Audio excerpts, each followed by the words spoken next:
Según la leyenda, hay una antigua maldición asociada a las momias y a las tumbas de los faraones egipcios. Aquel que osa perturbar la paz de estos restos mortales embalsamados caen víctimas de la mala suerte, las enfermedades y la muerte.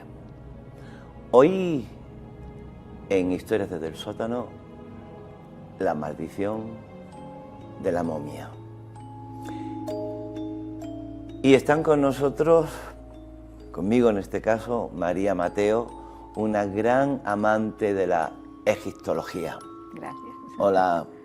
He empezado con una pirámide, pero realmente la pirámide y la maldición de la momia al personaje que vamos a hablar hoy, que es evidentemente Tutankamón, esta momia de hace ya 3000 años, si no me equivoco, sí, que fue la que dio un cambio radical y que el mundo se fijara en el mundo de la egiptología. Por un descubrimiento, ahora hablaremos de él, quizás por casualidad, quizás no, pero que ha marcado un antes y un después en lo que es Egipto.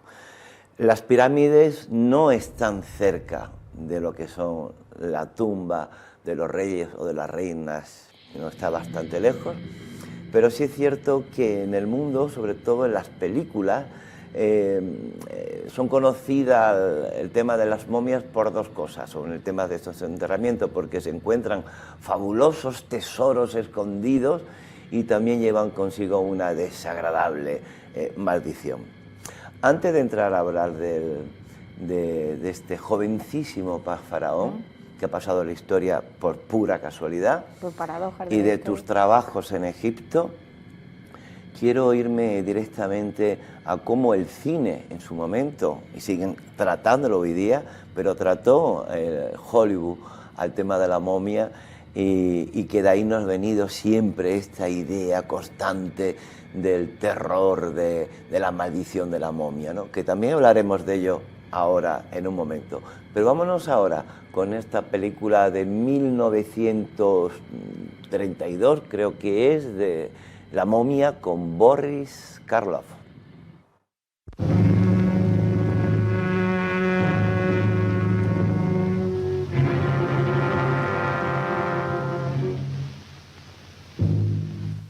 Death, eternal punishment for anyone who opens this casket.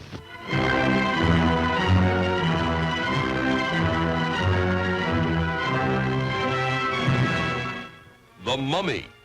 Is it dead or alive? Human or inhuman? You'll know. You'll see. You'll feel the awful, creeping, crawling terror that stands your hair on end and brings a scream to your lips. There's nothing on earth like the mummy. You will not remember what I show you now, and yet I shall awaken memories of love and crime and death. Now I know his horrible plan. He is going to kill her and make her a living mummy like himself.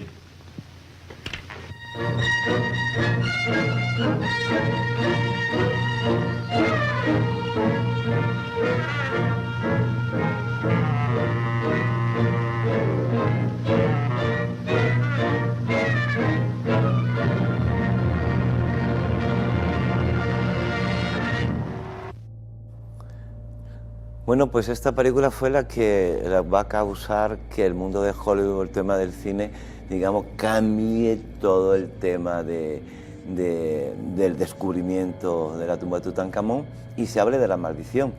Ha estado con nosotros hace poco con esa brillante exposición que ha hecho Gustavo Cabanillas, porque tiene un museo único y esperemos que continúe aquí en la ciudad. Estuvo Nacho Ares. Y sé que hablaste con Nacho Ares, has leído un libro de él también, y le preguntaste sobre el tema de la maldición. ¿Y qué fue exactamente lo que te contó? ¿Qué recuerdas que te contara él sobre lo que él cree de la maldición de la momia? Pues mira, bueno, Nacho Ares tiene este libro que lo voy a enseñar también a cámara. A cámara, Tutankamón, cosas maravillosas, a esta. y tiene un capítulo entero dedicado justamente a esto, ¿no? A los misterios de la tumba, en el que pues, nos contó un poco, ¿no? A viva voz lo que él opina o lo que más o menos opinan todos los historiadores. Es verdad que viendo la película me ha llamado la atención porque toca los 3 puntos importantes, ¿no?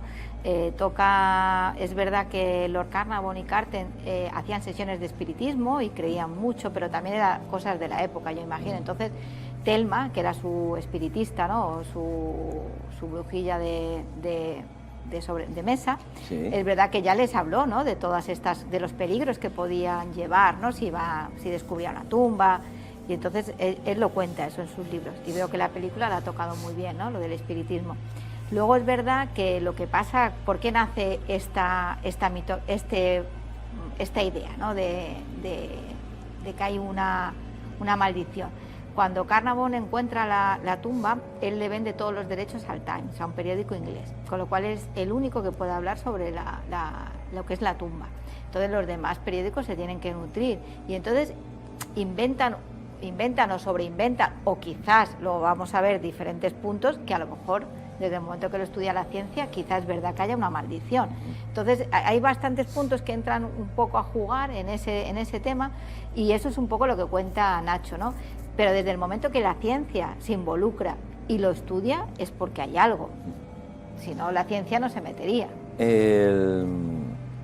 Está también Conan Doyle, que es el creador de Sherlock Holmes, sí, que también jugó con el tema de la creación de la maldición. Incluso Mary Lloyd Jones, escribió Mujercitas, también escribió algo sobre el tema, claro. y otros más. Sí. Bueno, vámonos directamente a lo que estamos celebrando. Estamos hablando hace 100 años prácticamente, se descubrió de repente esta tumba oculta. ¿Cómo que estuvo oculta esta tumba durante tantísimos años en ese lugar que ya estaban excavando constantemente? ¿Qué pudo pasar? ¿Derrumbamiento? De hecho, antes que a Lord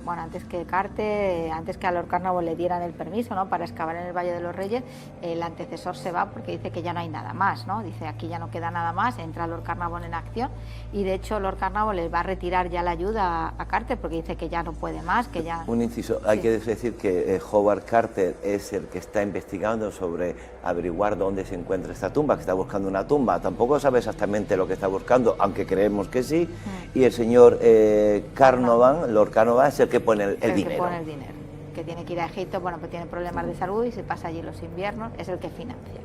Y ya le llama un poco a capítulo, le llama a Inglaterra, le dice que ya no le va a dar más dinero, le dice que no, y Carter le dice que por favor le mantenga un año más, que lo paga de su dinero. Claro, es un lord inglés, dice, ¿cómo lo vas a pagar de tu dinero? Yo te lo financio. Y efectivamente a los 4, 5, 6 días descubre el primer escalón. Que él sabía dónde estaba, dónde no estaba, también Nacho lo dice en su libro, ¿no? Él tenía todo el perímetro delimitado, donde estaba justo la tumba, que él no pensaba que iba a ser una tumba de esas características, ¿no? Como se está viendo en las imágenes, con ese oro y intacta, él no se lo podía imaginar, que iba a ser la tumba de un faraón que hubiera pasado a la historia sin pena ni gloria porque gobernó poquísimo tiempo y murió tan joven, él tampoco pensaba. Que Tutankamón sigue con nosotros 100 años después porque seguimos hablando de él, pues Tutankamón lo ha conseguido, ¿no? Que 100 años después sigamos hablando de él. Estamos hablando del 136 a.C., por ahí puede ser. Estamos hablando bastante, claro. Con 18 años se supone que murió. Bueno, no se llama Tutankamón realmente, el nombre no era Tutankamón. Él se llama Tutankatón, pero es verdad que cuando sube al poder también una de las cosas que él hace es restaurar todo lo que su padre había quitado, ¿no? El culto a Amón, ¿no? Uno de los dioses principales, de varios de los dioses que había en Egipto, su padre lo quita y solamente se adora al dios Atón, y por eso él se llama Tutankatón. Es verdad que en cuanto suba al poder hace esa restauración otra vez de lo que eran los dioses egipcios y ya pasa a llamarse Tutankamón.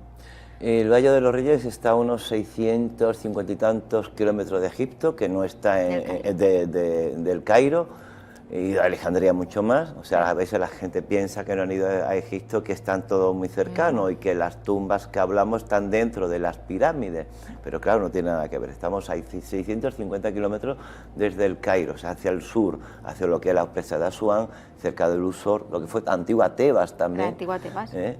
y que por tanto es por mar, o sea, por navegación por el Nilo, casi 800 kilómetros hay de navegación.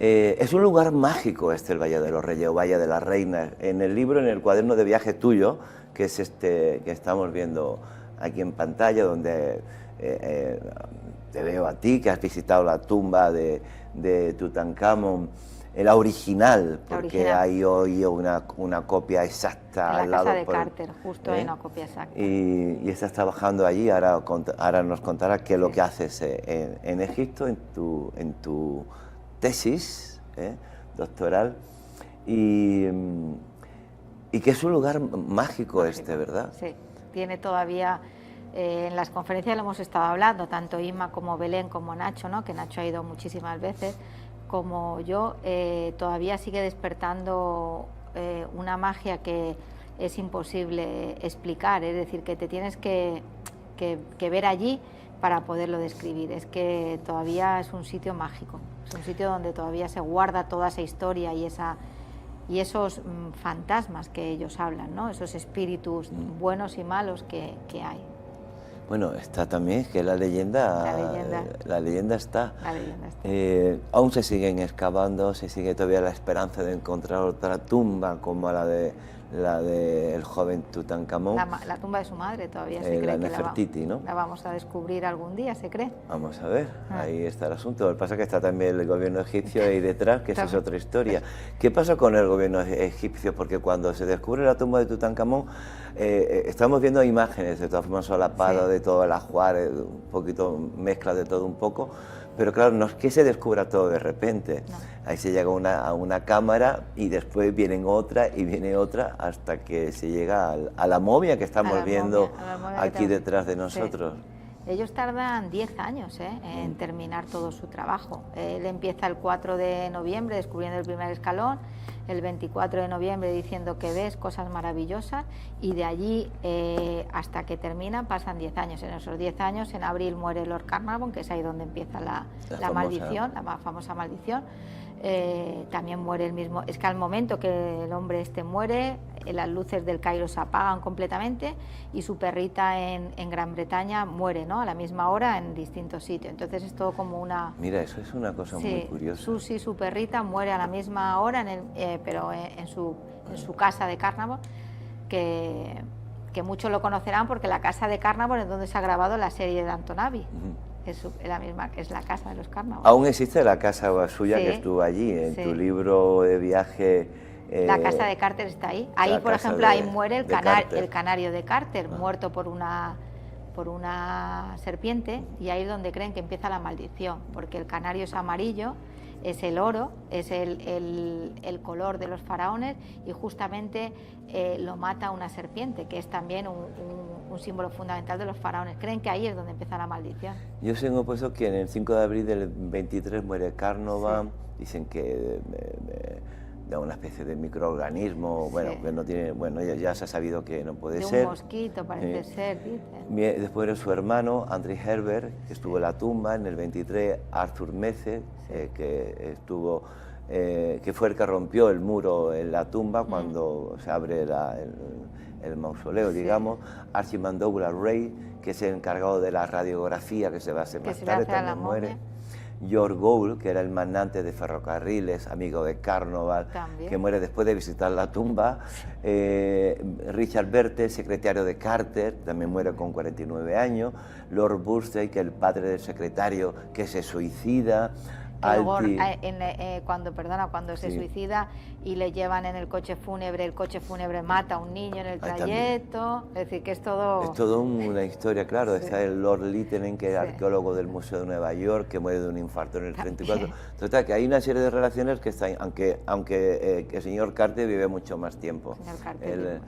Bueno, llegamos a este descubrimiento. Tú me contabas que, claro, en este momento...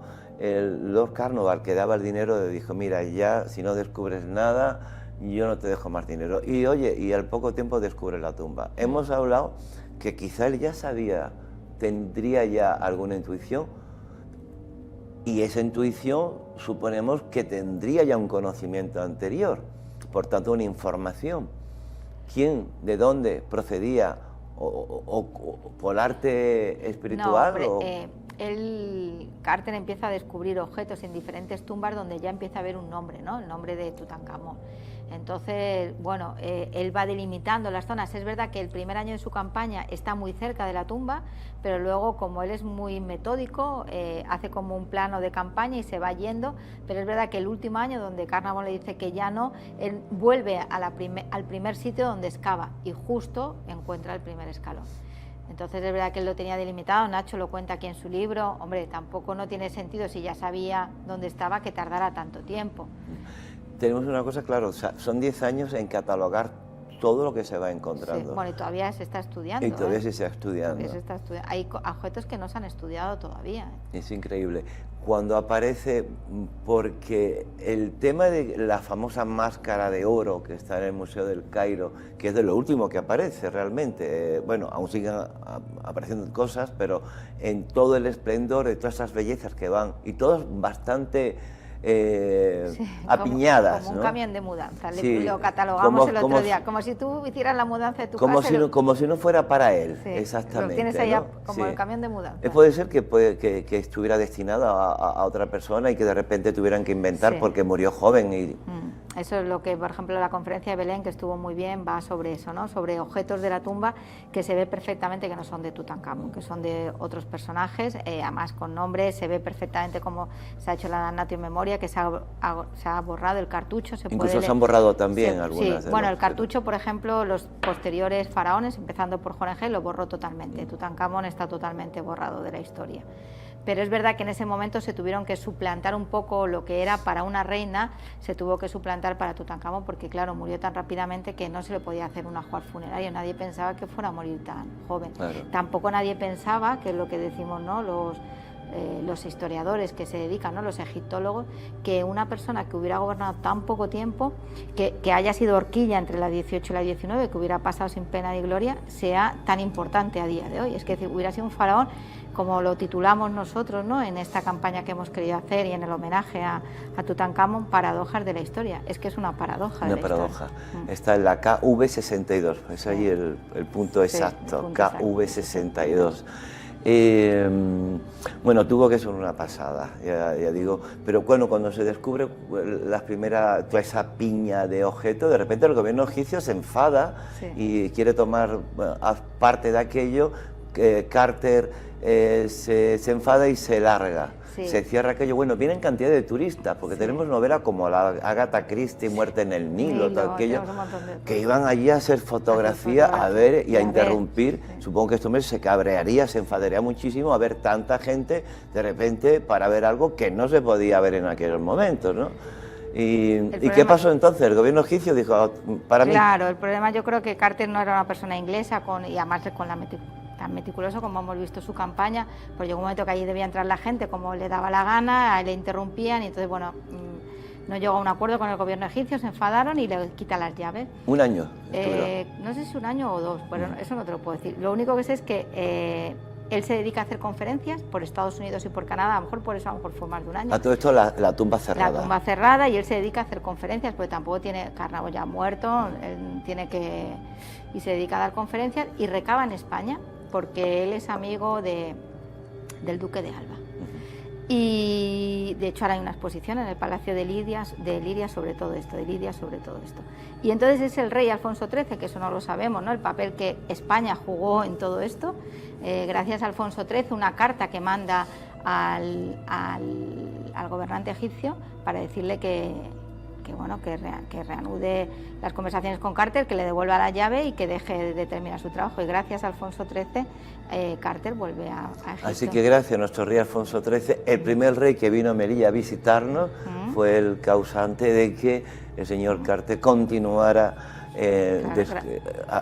trabajando en la tumba. Pudiera terminar su trabajo. Así que eso, España jugó un papel muy importante en ese momento, gracias al duque de Alba. De hecho, hay una exposición muy importante en Madrid sobre eso. El hipogeo son las galerías, ¿no? Los hipogeos son galerías. Son las tumbas subterráneas. Subterráneas, que en el caso de Tutankamón, ¿cuántas hay? ¿Cuántas tumbas? Él tiene 3 cámaras, es decir, es una tumba muy pequeña para ser de un faraón. También es de las tumbas quizá más pequeñas que que no es acorde con lo que, por ejemplo, con la tumba de Seti I, las de Ramsés, que son gigantes, es decir, que no está muy acorde la importancia que ha tenido este faraón con la tumba que hemos descubierto. 5.000 objetos. Más de 5.000 objetos. Sí, 5.000 y pico objetos. Antes que estuviera este hombre investigando y apareciera esta tumba, que ya es famosa en el mundo entero con su maldición, había otras que ya se habían descubierto, pero desgraciadamente los piratas, los ladrones de tumba ya se habían adelantado. Claro. Esos objetos que han sido robados, ¿se han recuperado, sabes tú? Mira, yo la conferencia que di la di sobre Belzoni, ¿no? Que es 100 años antes que Carter, ¿no? Un italiano que también recaba por... circense que recaba en Egipto y se dedica a eso, ¿no? A buscar tumbas y a buscar objetos, pero es verdad que las tumbas que encuentra no tienen mucho, ¿no? Es decir, es verdad que en el Museo de Turín tenemos cosas, en el Museo de Berlín, en el Museo Británico, pero no hasta que se descubre la tumba de Tutankamón intacta, nadie sabe cómo. Todo lo que sabemos es gracias a esa tumba intacta. Se han descubierto sí piezas, pero no de esa magnitud. Bueno, tenemos una pieza en el Museo Británico que a mí me encanta, que es la famosa piedra Rosetta. Sí, bueno, es la llave, ¿no?, de todo esto, si no, no estaríamos aquí, porque no sabríamos descifrar los jeroglíficos. Estamos viendo parte ahora también, bueno, de lo que es cerca del Cairo, estas maravillosas pirámides, que es otro objeto, bueno, qué bonito. Sí, esto es precioso. Bueno, tú estás ahora con una tesis doctoral, y tu tesis doctoral se basa en concreto, ¿cuál es el tema particular por el cual estás estudiando el tema de egiptología? ¿Qué estás descubriendo? ¿Qué estás buscando? ¿Qué va a ser distinto? Bueno, yo me centro en la dinastía 18, que en eso sí que tiene relación con Tutankamón, porque es de la dinastía 18, pero yo me centro en las tumbas de los nobles, ¿no? Bueno, gente importante, pero por supuesto no faraones, pero bueno, nobles. Y yo analizo unas escenas muy concretas que aparecen en algunas o en la mayoría de las tumbas, que son las escenas de caza y pesca. Son unas escenas muy particulares que, como dato curioso, el sucesor de Tutankamón, ¿no?, del faraón Tutankamón, que es el faraón Ay, también tiene una escena de caza y pesca en su tumba. Ningún faraón hasta el momento que sepamos, porque todo, claro, esto es que sepamos, a lo mejor mañana aparece una tumba, pero de todo lo que se ha encontrado nunca había aparecido una escena de caza y pesca. El tema de caza y pesca, bueno, la pesca podemos entenderla porque está en el Nilo, el tema de la caza pues también puede ser, porque hace miles de años no tiene nada que ver lo que era hoy día. Y estoy pensando ahora mismo en pero no me acuerdo de qué, es la leona herida, creo que se llama. ¿La conoces? Sí. ¿Sabes de qué estoy hablando? Que es una maravilla, como... Ahora no recuerdo exactamente la fecha ni dónde está, creo que también en el Museo Británico, creo que está la leona herida. Me parece que sí, está en el Museo Británico. Y encontrar de repente una pieza donde veamos lugares de caza y de pesca, ¿qué es lo que da a entender esto? ¿Qué es lo que estás buscando con esto? ¿Que los faraones pescaban y cazaban? ¿O que los nobles hacían como los nobles europeos, por decir la corte del rey, no sé cuánto, que iban de cacería? Claro, se cree mucho en eso, ¿no? Los faraones es verdad que salían de caza y de pesca, quizá que los nobles les querían un poco imitar, pero no tiene que sentido que durante todas las dinastías hayan, desde la dinastía cuarta hasta prácticamente la 20 y pico, haya escenas de caza y pesca. Entonces, que simplemente sea por copiar. Entonces, quizás sea todos los... Hay que entender que el lenguaje egipcio era un lenguaje de símbolos. Entonces, todo tiene que tener una simbología y un significado. Igual que hablamos de la maldición, que a lo mejor existía, ellos, todos los objetos que salen, hay que entenderle el lenguaje simbólico. Entonces, bueno, eso puede ser un símbolo regenerativo, un símbolo de vuelta a la vida, porque se cree que el pez tiene símbolo de regeneración, la flor de loto también tiene símbolo de regeneración.